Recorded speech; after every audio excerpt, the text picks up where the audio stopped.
بسم الله الرحمن الرحيم.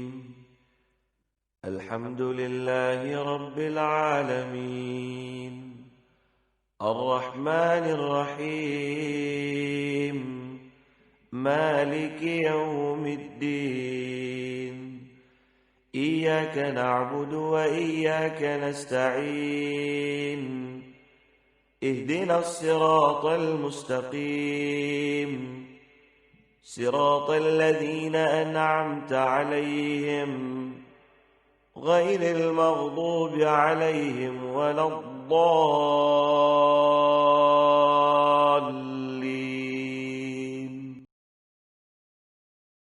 حسین حسین حسین حسین حسین حسین یا حسین حسین الغریب الغریب الحسین حسین الشہید الشہید الحسین حسین الغریب الغریب الحسین حسین الشہید الشہید الحسین.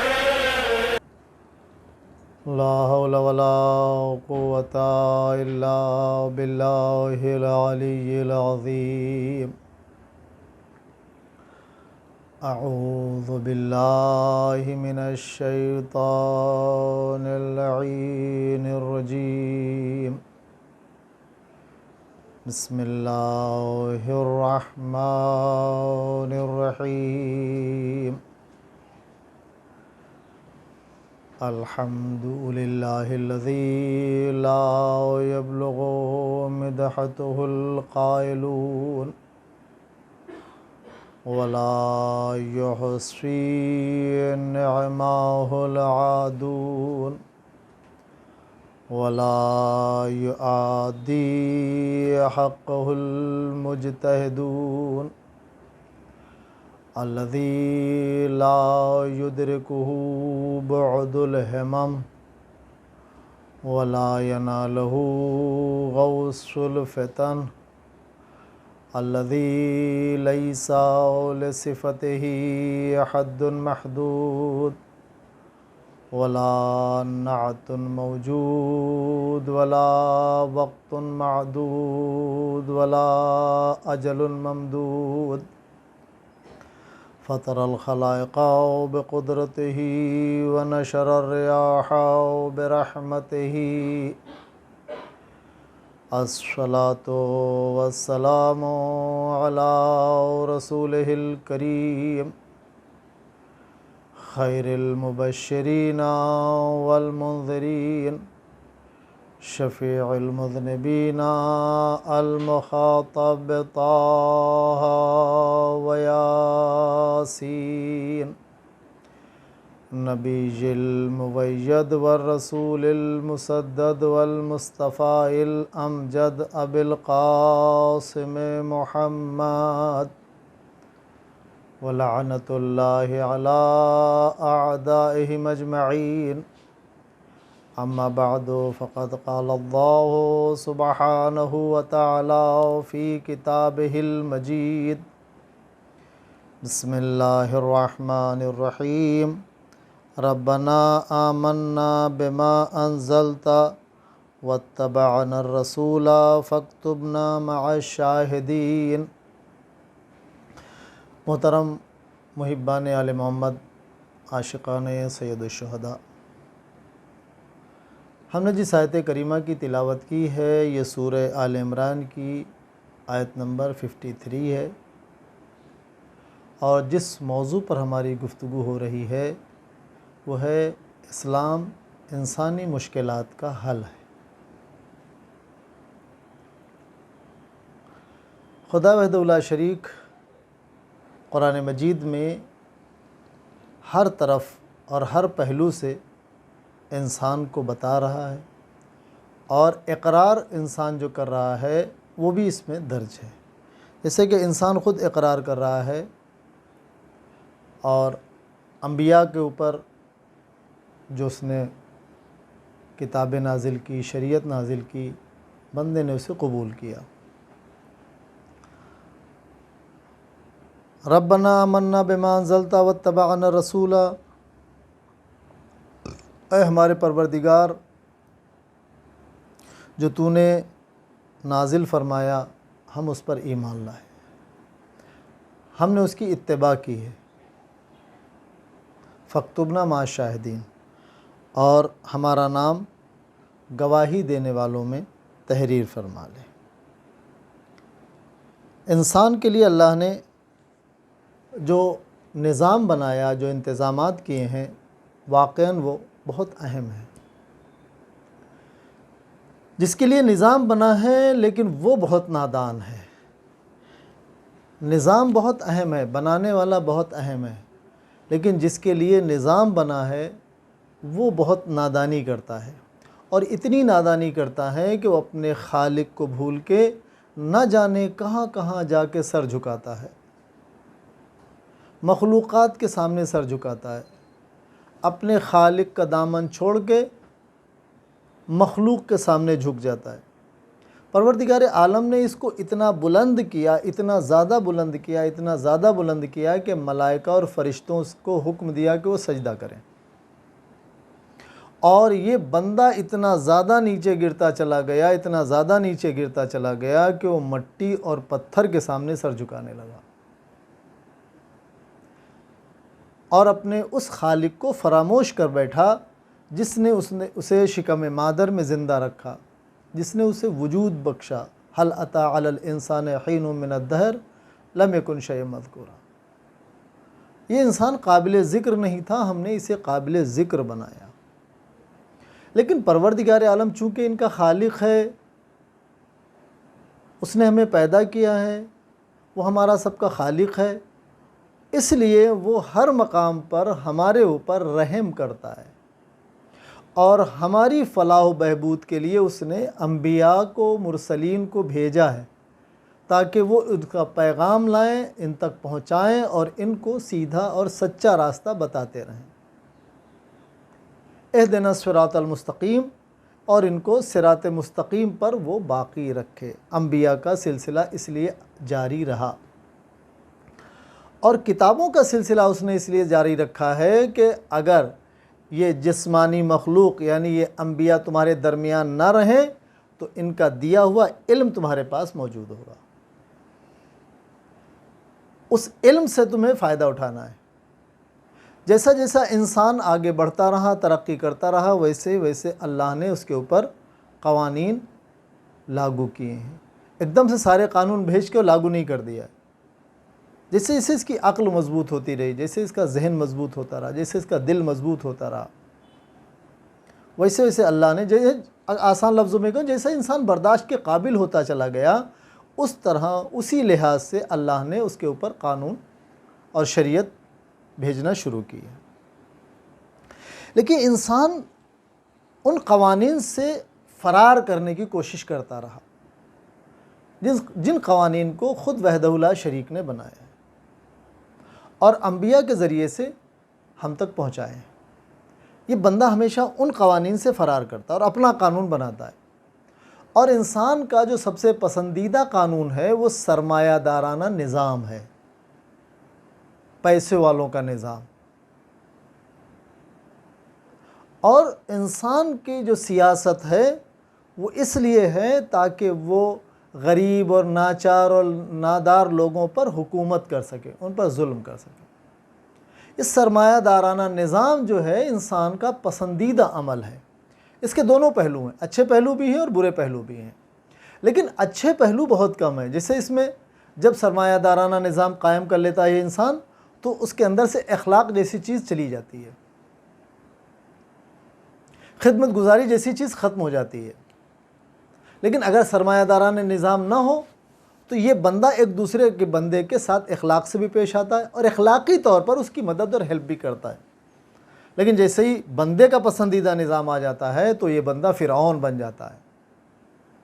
یہ سرمایہ دارانہ نظام ہے، اور طاقت اسی سرمایہ کے بلبوتے پر طاقت جمع کرتا ہے، اور اس طاقت کا پھر یہ ناجائز اور غلط استعمال کرتا ہے۔ یہ سرمایہ دارانہ نظام اگر الہی نظام کے تحت ہوگا تو اس کے پاس اتنا سرمایہ رہے گا ہی نہیں، اور رہے گا بھی تو وہ خدا کے لیے ہوگا، کیونکہ وہ ذمہ داری سمجھے گا۔ مثال کے طور پر اگر ایک شخص نے آج 1000 روپیہ کمائے ہیں اور اس کے گھر میں 1000 روپے کا آج کھانا اور خرچہ ہوگا، تو اب آپ بتائیے کیا کھانا خرچہ کرے گا یا 1000 بچا لے گا، کہ سب کو بھوک سے مرنے دے گا؟ نہیں، انسانیت تو یہ کہتی ہے کہ وہ سب کے لیے پہلے کھانے کا انتظام کرے، پہلے وہ زندہ رہیں، بچا کے کیا کرے گا؟ بس سرمایہ دارانہ نظام یہیں پر ہے۔ سرمایہ دارانہ نظام جو ہے وہ انسان کو بھوکا رکھتا ہے، انسان کو پیاسا رکھتا ہے، اس کی اخلاقی اقدار اس کے اندر سے ختم ہو جاتی ہیں، وہ کسی کے ساتھ اخلاق سے پیش نہیں آئے گا۔ کیوں؟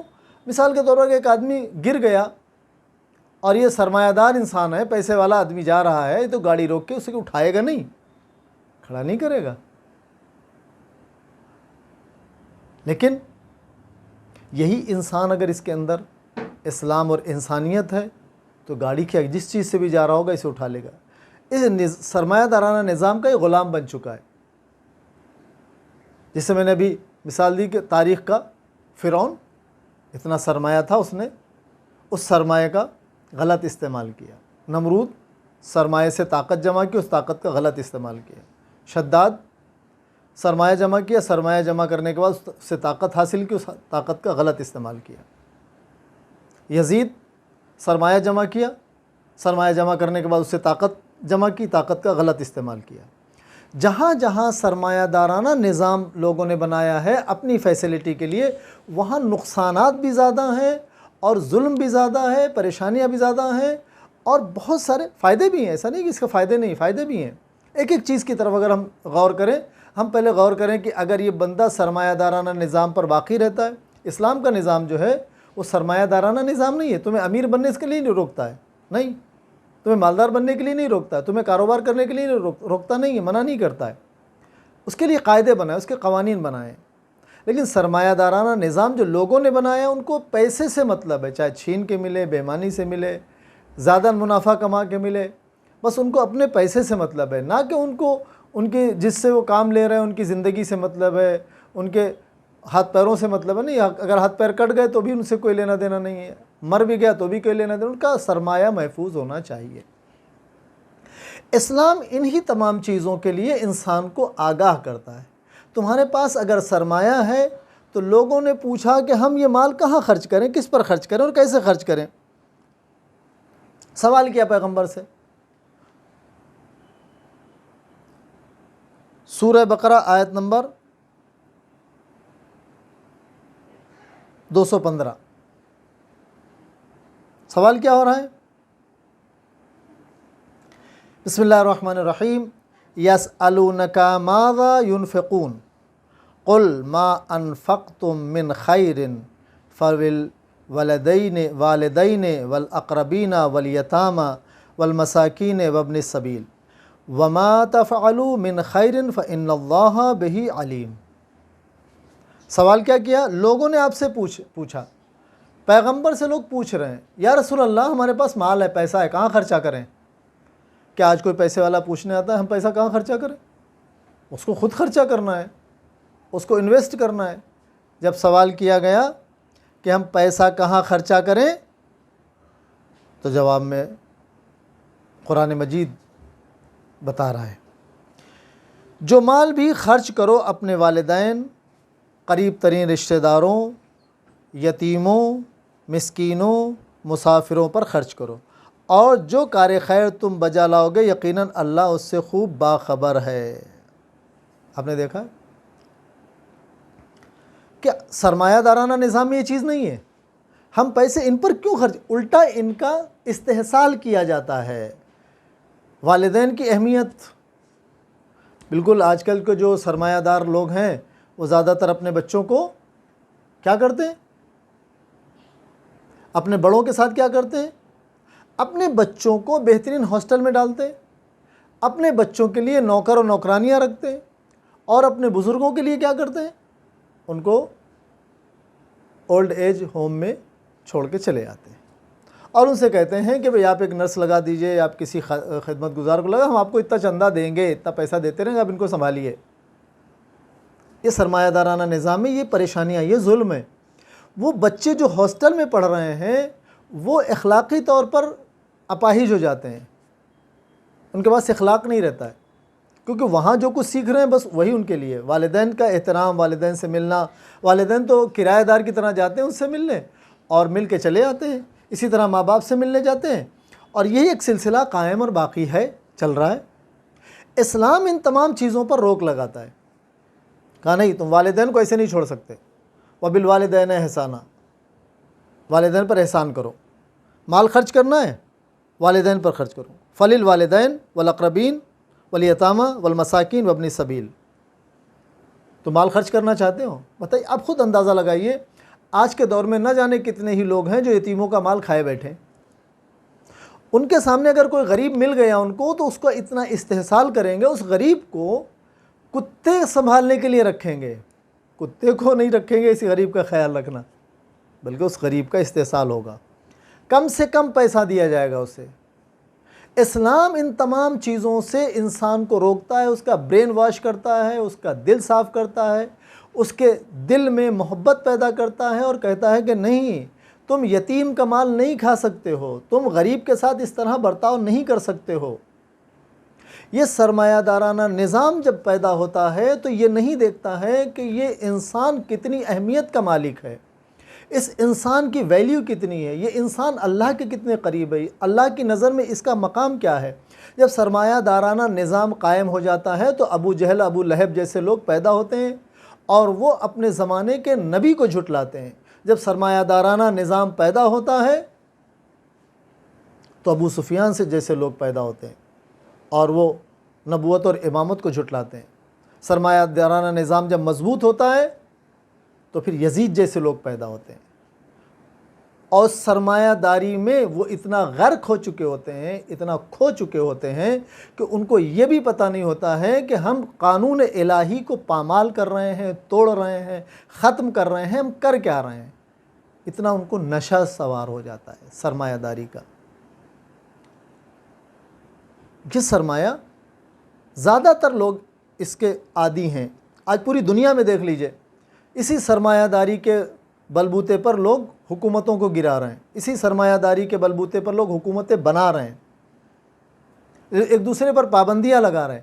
اگر آپ نے کوئی اچھا کام کیا ہے، کوئی نیک کام کیا ہے، اس کے پاس سرمایہ ہے، وہ آپ کے نیک اور اچھے کام کو روک دے گا۔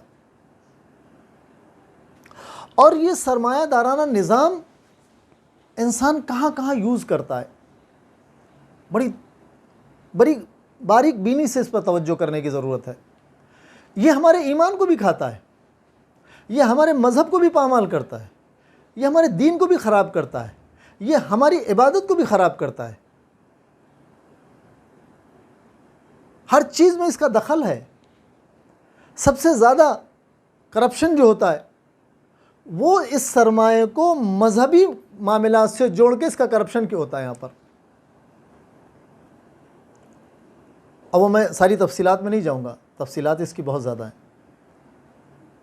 مذہب سے جوڑ کر جب اس سرمایہ کو رکھ دیا جاتا ہے تو پھر یہ سرمایہ دیمک کی طرح مذہب کو کھاتا ہے۔ اس سرمایہ کو جب ایمان سے جوڑ دیا جاتا ہے تو یہ سرمایہ ایمان کو دیمک کی طریقے سے ختم کرتا رہتا ہے، چاٹتا رہتا ہے، دھیرے دھیرے ختم کر دیتا ہے۔ جس طرح آج عالم اسلام میں آپ دیکھ لیجئے، کیا مسلمانوں کے پاس سرمایہ نہیں ہے؟ حکومتیں نہیں ہیں، خزانے نہیں ہیں، موجود ہیں، قدرت کے دیے ہوئے، تم نے بنائے بھی نہیں تھے۔ فرق کیا ہے؟ یہ سرمایہ داری کے عادی ہو گئے اور اس سرمایہ نے ان کا دین کھا لیا، اس سرمایہ نے ان کا ایمان کھا لیا، اس سرمایہ نے ان کی عبادتیں کھا لی۔ سرمایہ بچا ہے، سرمایہ محفوظ ہے، لیکن ایمان ختم ہو گیا۔ سرمایہ محفوظ ہے لیکن ان کا دین ختم ہو گیا۔ جب سرمایہ ہوتا ہے اور دین نہیں ہوتا ہے تو دین کے نام پر کرپشن ہی ہوتا ہے کہ لوگ ISIS جیسے آتنکوادی بناتے ہیں اس سرمایہ سے، تاکہ یہ انسانوں کا خون کریں، قتل کریں، برباد کریں۔ اس سرمایہ کو جوڑا گیا جب دین سے تو اس سرمایہ نے دین کو بالکل ختم کر دیا، بالکل ایسے ختم کیا ہے جیسے پانی میں شکر ڈال دیں یا نمک ڈال دیں۔ نمک ختم ہو جاتا ہے، اپنی مائیت کو کھو دیتا ہے، شکر ختم ہو جاتی ہے، اس کا وجود ختم ہو جاتا ہے، پانی دکھائی دیتا ہے۔ اب وہ میٹھا ہے کہ کڑوا ہے وہ بات کی بات ہے، لیکن اس کے وجود کو ختم کر دیتا ہے۔ تو سرمایہ بھی یہی کام کرتا ہے۔ وہ لوگ جنہوں نے آل محمد سے مقابلہ کیا ان کے پاس سرمایہ تھا، دین نہیں تھا۔ جس سے بظاہر یزید اور یزیدی خود کو مسلمان کہہ رہے تھے، لیکن وہ مسلمان تھے نہیں، کیونکہ ان کے پاس جو سرمایہ تھا وہ ان کے اسلام کو کھا چکا تھا، ان کے دین کو کھا چکا، دین کو پامال کر چکا تھا۔ وہ خواہشات نفسانی کے اتنے عادی ہو چکے تھے کہ دین ان کے سامنے ایک بوجھ نظر آتا، ایک دیوار نظر آتا، وہ دیوار کو توڑنا چاہتا تھا۔ کربلا میں یہی تھا، ایک طرف سرمایہ دارانہ نظام تھا، ایک طرف بھوک اور پیاس تھی، ایک طرف الہی نظام تھا۔ الہی نظام کو بچانے کے لیے سرمایہ کی ضرورت نہیں ہے، اور دنیاوی نظام کو بچانے کے لیے سرمایہ کی ضرورت پڑتی ہے۔ یہ کربلا جس کی بالکل زندہ مثال ہے۔ یزید کو لاکھوں روپئے خرچ کرنا پڑے، سونا خرچ کرنا پڑا، چاندی خرچ کرنا پڑی، اپنا سرمایہ لگانا پڑا طاقت دکھانے کے لیے۔ اس نظام کے سامنے، جس نظام کو پروردگار عالم نے خود انبیاء کے ذریعے سے بھیجا، اس نظام کے سامنے اس نے اپنا سرمایہ خرچہ کیا، اپنی دولت خرچہ کی، اپنا پیسہ خرچہ کیا، اپنی طاقت لگائی، اپنی قوت لگائی، اپنے افراد لگائے اس نظام کو ختم کرنے، اپنے نظام کو لاگو کرنے کے لیے، اس نظام الہی کو ختم کرنے کے لیے۔ لیکن نظام الہی کو بچانے والے لوگ کیسے تھے؟ وہ سرمایہ نہیں لگا رہے تھے، کیونکہ وہ تو سرمایہ یتیموں اور اسیروں پر خرچ کر چکے ہیں۔ کس طرح کے تھے؟ بھوکے پیاسے، بے گھر، بچوں کے ساتھ، عورتوں کے ساتھ، بوڑھوں کے ساتھ۔ اب اندازہ نہیں لگا رہے، کہاں ایک طرف سمندر ہے، ایک طرف ایک بالٹی میں تھوڑا سا پانی، بالٹی کا پانی کا اس سمندر سے مقابلہ کر سکتا ہے؟ ہاں، کب کر سکتا ہے؟ کیونکہ جو بالٹی میں پانی ہے اس کو بھی خدا نے پیدا کیا ہے، وہ جو سمندر ہے اسے بھی خدا نے ہی پیدا کیا ہے۔ خدا چاہے تو اس بالٹی کے پانی کو اس سمندر پر غالب کر دے۔ سمندر میں پانی ہے، تیل بھی وہیں سے نکل رہا ہے، کون چاہ رہا ہے؟ تم نے چاہا، سرمایہ دارانہ نظام نے اس تیل کو پیدا کیا۔ کون ہے جو ان پہاڑوں کے درمیان میں تمہارے لیے خزانے رکھے ہوئے ہیں؟ کون ہے وہ؟ اس کا نظام جب وہ بتا رہا ہے، جہاں تم پانی تلاش کر رہے ہو، پانی کتنا زیادہ ہے، آج پوری دنیا میں ہاہاکار مچا ہوا ہے کہ پانی کی کمی ہے، ایک طرف سمندر لہریں مار رہا ہے، پی لو، کیونکہ خدا پلانا، یہ والا پانی خدا پینے کے لیے نہیں بنایا ہے،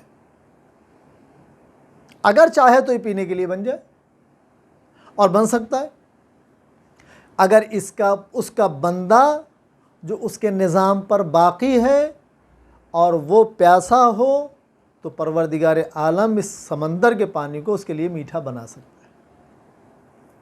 آج ساری دنیا اس پانی کو پینے کے لیے، چھونے کے لیے، دیکھنے کے لیے دوڑ کے جاتی ہے جو ایک نبی کے پیروں سے نکلا ہے۔ لے آؤ، سرمایہ جمع کرو، ایسا پانی بنا کے دکھاؤ۔ جب لوگوں کا سرمایہ کام نہیں آتا ہے تو وہ مذہب کا سہارا لیتے ہیں۔ آج بھی یہی ہو رہا ہے۔ یہودی اور عیسائی جب اپنے سرمایے سے، اپنی بے راہ روی سے کامیاب نہیں ہوتے ہیں تو مذہب کا سہارا لیتے ہیں، اور مذہب کے ذریعے سے لوگوں کو آمادہ کرتے ہیں تاکہ ان کا سرمایہ دارانہ نظام مذہب کی آڑ میں برقرار رہے۔ اور مذہب کی آڑ میں نہ جانے لوگ کیا کیا کرتے ہیں، پیسہ جمع کرتے ہیں۔ جس طرح واقع کربلا میں سرمایہ دارانہ نظام کو ختم کرنا تھا، ویسے بہت سارے پہلو، ایک پہلو یہ بھی ہے، امام حسین علیہ السلام جو اپنے ساتھیوں کے ساتھ گئے ہیں وہ سرمایہ دارانہ نظام کو ختم کرنے گئے تھے، ایسی حکومت کے مقابل میں گئے تھے، اس کو ختم کرنا ہے۔ لوگ ہیں جو اس حکومت سے سپورٹ حاصل کرتے ہیں۔ جو امام حسین علیہ السلام اس سرمایہ داری کو ختم کرنے گئے تھے، آج امام حسین علیہ السلام کے نام پر لوگ سرمایہ جمع کرتے ہیں۔ اس سرمایے سے پھر جو نظام آگے بنتا ہے بد اخلاقی کا، بے دینی کا، بدتمیزی کا، جو بھی سرمایہ بنتا ہے، لوگوں نے سہارا لیا، اور آسان سہارا یہی ہے، مذہب کا سہارا۔ مذہب کے سہارے سے جو چیزیں مل جاتی ہیں وہ عام طور پہ نہیں مل پاتی۔ تو اس لیے مذہب کا جب سہارا سرمایہ دارانہ نظام لے لیتا ہے تو یزید جیسے بدبخت پیدا ہوتے ہیں، ابن زیاد جیسے بدبخت پیدا ہوتے ہیں، پوری فوج ہے بدبختوں کی۔ اور یہ ابھی نہیں ہے کہ امام حسین علیہ السلام کے زمانے میں یہ ہوا ہے، نہیں، اس سے پہلے جناب موسیٰ نے مقابلہ کیا سرمایہ دارانہ نظام کا، اللہ نے مدد کی۔ جناب ابراہیم نے مقابلہ کیا سرمایہ دارانہ نظام کا، اللہ نے مدد کی۔ اور جب یہ سرمایہ جمع ہوتا ہے تو انسان بھٹکنے لگتا ہے، خالق کو بھول جاتا ہے، کبھی مٹی کے سامنے جھک جاتا ہے، کبھی پتھر کے سامنے جھکتا ہے، کبھی لوہے کے سامنے جھکتا ہے، کبھی پانی کے سامنے جھکتا ہے، کبھی سورج کے سامنے جھکتا ہے، جھکنے لگتا ہے یہ، کیونکہ اب اس کے اندر وہ صلاحیت نہیں رہی ہے جو ایک انسان کے اندر پروردگار عالم نے رکھی تھی، اس نے خود اسے ضائع کر دیا۔ وہ صلاحیت کیا تھی؟ انسانیت، اپنے خالق کو سمجھنا، جس پروردگار عالم نے تمہیں پیدا کیا اسے سمجھنا۔ آل محمد کی اس پوری سیرت میں آپ دیکھ لیجئے، لوگ سنتے ہیں سمجھتے نہیں ہیں۔ تمام مجلسوں میں ہم نے بھی بچپن سے سنا ہے، اور ابھی بھی یہ چیزیں پڑھی جاتی ہیں کہ امام علی علیہ السلام کے رات کی تاریکی میں نکلا کرتے تھے۔ کس لیے نکلتے تھے؟ آج ہم رات کی تاریکی میں اپنی گاڑی لے کے نکلتے ہیں، اپنے بچوں کو لے کے نکلتے ہیں تاکہ اس ہوٹل پہ کھانا، اس ڈھابے پہ کھانا ہے، وہاں جا کے آئس کریم کھانا ہے، اور ادھر گھومنا ہے، اس پارک میں بیٹھنا ہے۔ سنا کیا تھا؟ امام علی علیہ السلام رات کو کیوں نکلتے تھے؟ کہ رات کو وہ غریبوں کے گھر جاتے تھے، یتیموں کے گھر جاتے تھے، فقیروں کے گھر جاتے تھے، اور اپنی پہچان بتائے بغیر ان کی مدد کر کے چلے آتے تھے۔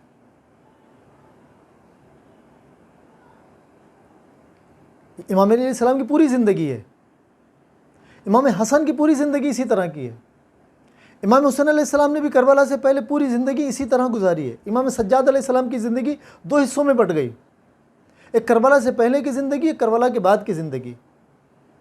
انشاءاللہ کبھی امام سجاد علیہ السلام کی حیات طیبہ پر مکمل گفتگو ہوگی، موقع ملا تو کبھی انشاءاللہ آپ کی خدمت میں عرض کریں گے۔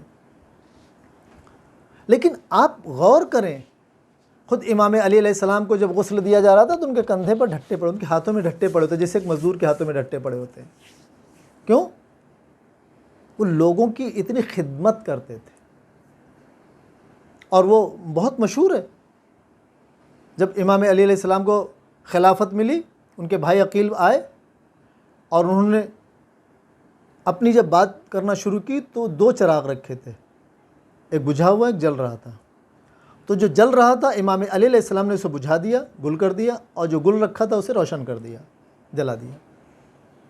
یعنی یہ کیا آپ نے؟ چراغ ہے کا وہ چراغ جو تھا، جب آپ پہلے بات کر رہے تھے تو بیت المال کے سلسلے میں بات ہو رہی تھی، امداد اور مدد کے سلسلے میں بات ہو رہی تھی، مجھے آپ کو بیت المال سے کچھ دینا تھا، اور اب جو آپ بات کر رہے ہیں وہ ہماری اور آپ کی پرسنل بات ہے، بھائی چارے کی بات ہے، بھائی کی بات ہے۔ یہ چراغ بیت المال کا تھا، اس لیے اس میں جو تیل پڑا ہے، جو یہ جل رہا تھا، وہ بیت المال کا مال تھا، اور یہ میرا چراغ ہے، کیونکہ میری اور آپ کی پرسنل بات چیت ہو رہی ہے۔ اب یہ بتائیے کہ اس امام کا چاہنے والا اس بات سے کیا لے گا؟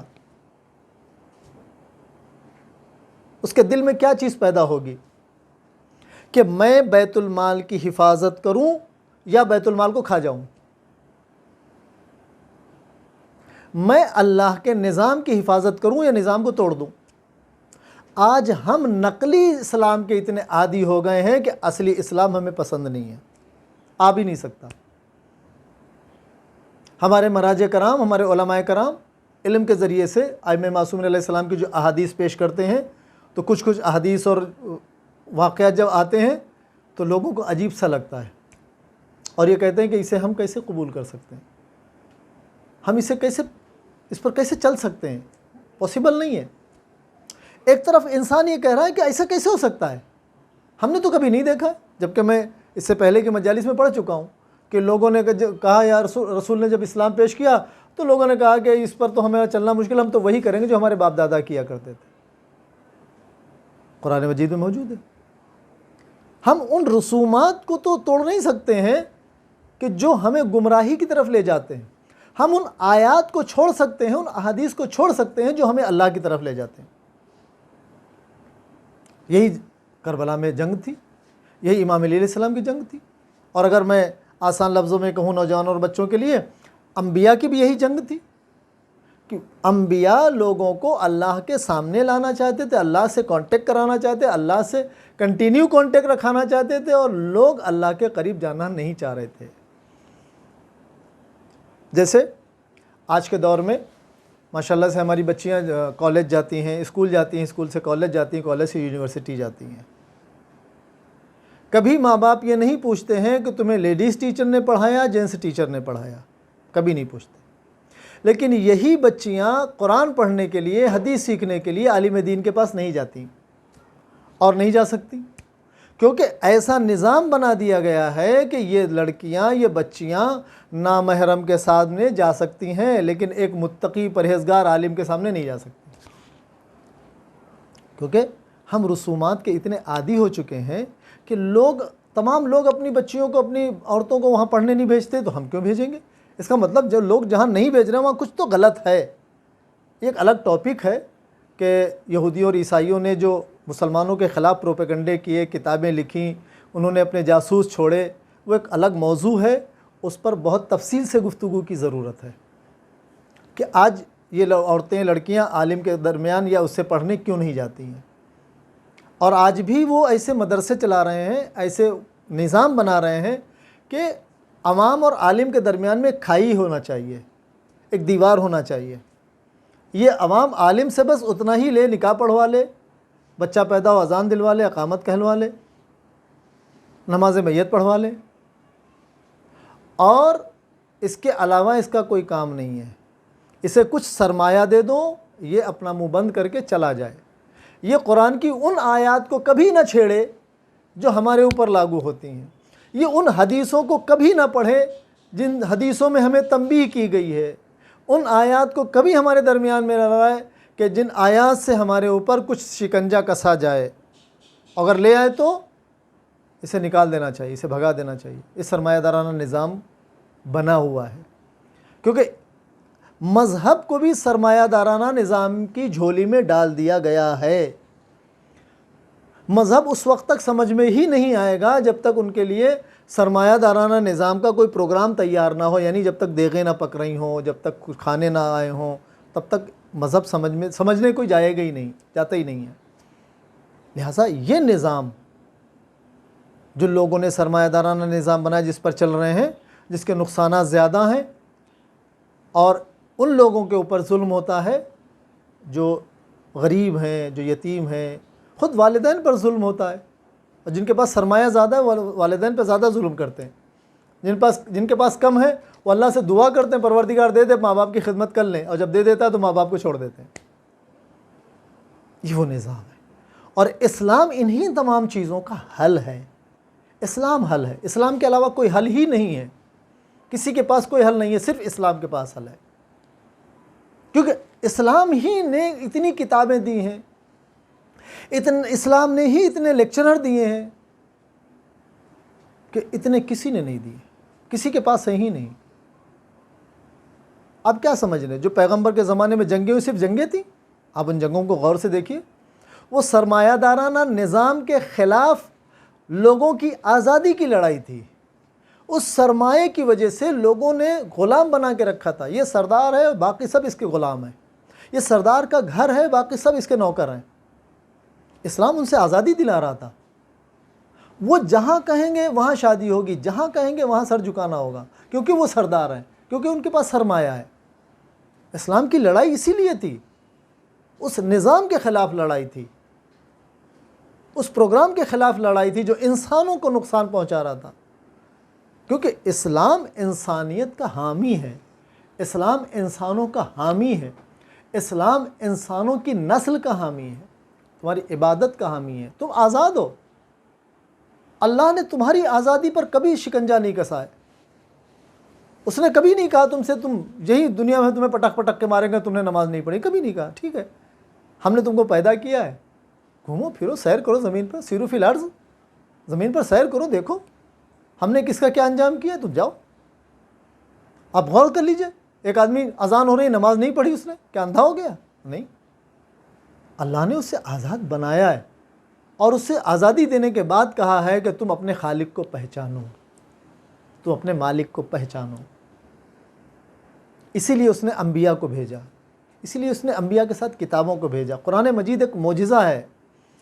جس طرح دشمن نے آل محمد کو قتل کیا, شہید کیا, انبیاء کو قتل کیا, شہید کیا, اسی طرح قرآن کو بھی شہید کرنے میں لگا ہے, لیکن یہ ناکام ہے.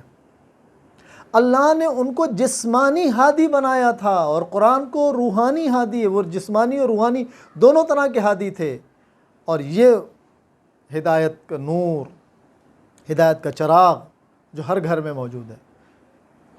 اس کتاب سے بھی لوگ پریشان ہیں, اس قرآن سے لوگ پریشان ہیں, اس کی آیات سے پریشان ہیں, اس کے ترجمے سے پریشان ہیں, جبکہ دنیا آج بھی اپنے مطلب کا ترجمہ کرتی ہے جو اصل ترجمہ اسے چھوڑ دیتی ہے. لہذا ہم مسلمان ہونے کے ناطے, اسلام کے حامی ہونے کے ناطے, ہم اسلام لوگوں تک پہنچائیں اور اس نظام سے گریز کریں جو رسومات کی بنیاد پر ہے, جو سرمایہ دارانہ نظام ہے, جو پیسے والوں نے بنایا ہے. اسے ہم ٹھوکر مار دیں جس طرح کربلا والوں نے ٹھوکر ماری. یہ تمہارا نظام ہے. یہ وہ نظام بنا تھا جس دولت کے ذریعے سے, سرمایہ کے ذریعے سے لوگوں کو جمع کیا گیا اور اسلام کی جڑوں کو کھوکھلا کرنے کی کوشش کی گئی. یہ خدا کا دین ہے کیونکہ اسے خدا نے پسند کیا. ان الدین عند اللہ الاسلام. لہذا محافظ بھی خدا ہی ہے.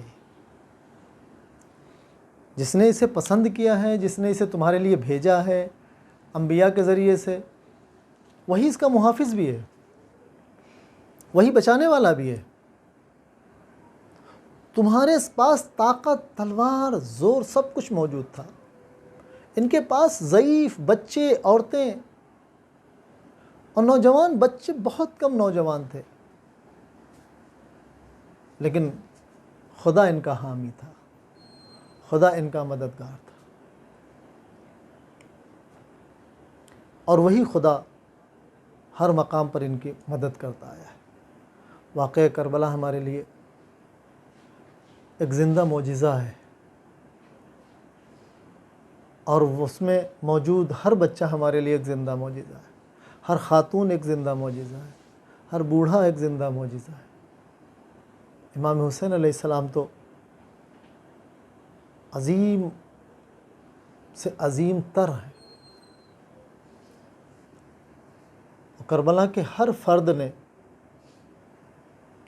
بارگاہ اہدیت میں اپنی ذمہ داری کو پورا کیا ہے, اپنی ذمہ داری کو نبھایا ہے. 10 محرم کو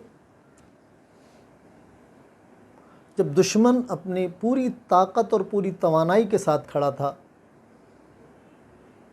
تو یہاں کچھ پیاسے بچے, کچھ پیاسی عورتیں, کچھ پیاسے جوان,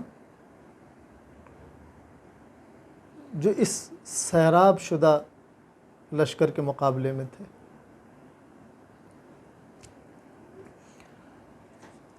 اس میں ایک ایک نے امام سے اجازت لی, درجہ شہادت پر فائز ہوتا چلا گیا. امام حسین علیہ السلام جب خود آخر رخصت کے لیے آئے ہیں تو ایک عظیم منظر تھا, بیان کرنے سے بیان نہیں ہو سکتا. نہ آپ کو سننے کی طاقت ہے, نہ مجھے بیان کرنے کی طاقت ہے.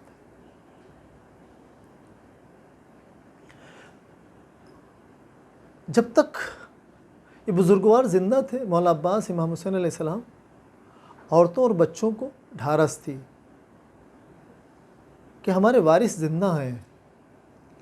لیکن جب امام حسین علیہ السلام خود آئیں اور کربلا کے میدان میں, میدان قتال میں جانے کے لیے,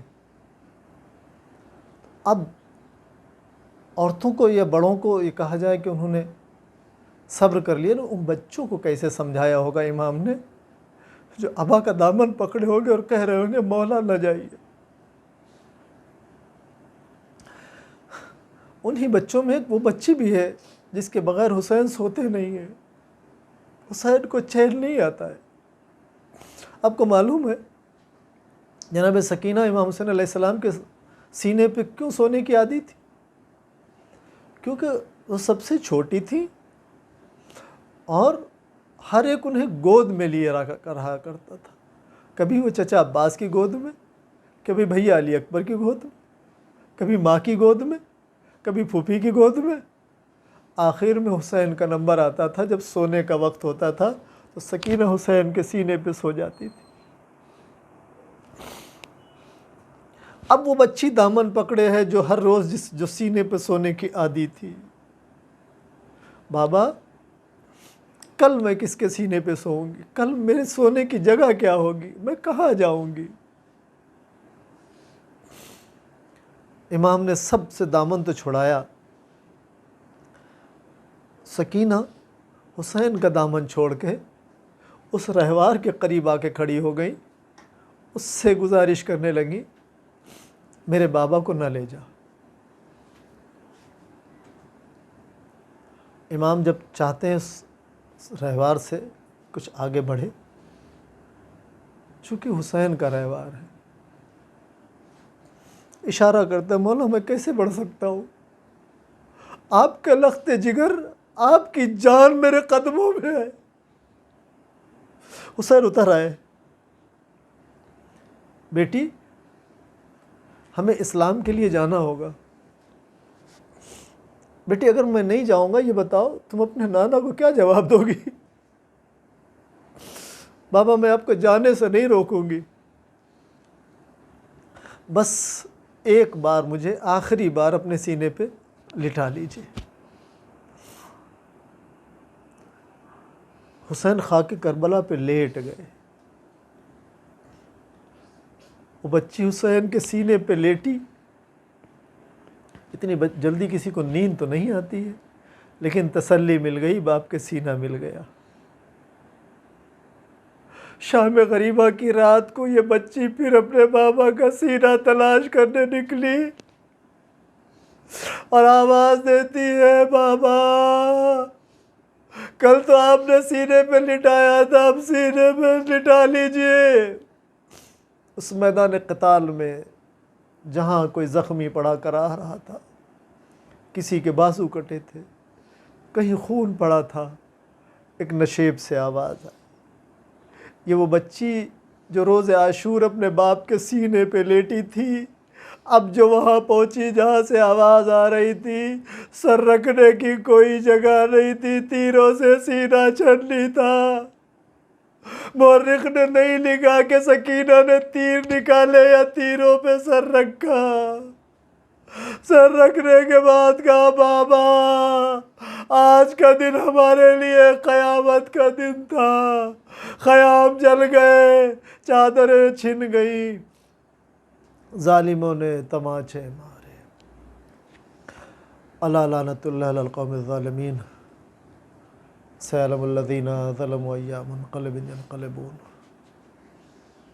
بسم الله الرحمن الرحيم، الحمد لله رب العالمين، الرحمن الرحيم، مالك يوم الدين، إياك نعبد وإياك نستعين، اهدنا الصراط المستقيم، صراط الذين أنعمت عليهم غير المغضوب عليهم ولا الضالين